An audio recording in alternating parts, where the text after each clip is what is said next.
حضرت ابو ہریرہ رضی اللہ تعالیٰ عنہ سے روایت ہے کہ حضرت صلی اللہ علیہ وآلہ وسلم نے ارشاد فرمایا،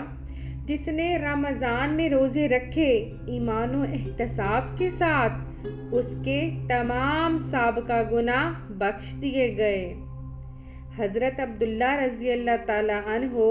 روایت کرتے ہیں کہ رسول اللہ صلی اللہ علیہ وآلہ وسلم نے فرمایا، روزہ اور قرآن دونوں بندے کی سفارش کریں گے،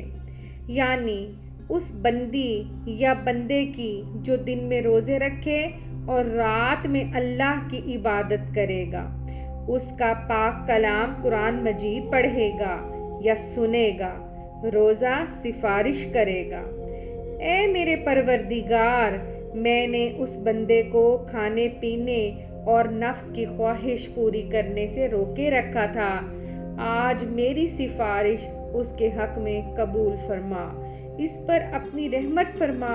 اور قرآن کی طرف سے سفارش ہوگی کہ میں نے اس کو رات کے سونے اور آرام کرنے سے روک کے رکھا تھا۔ پروردگار، آج اس کے حق میں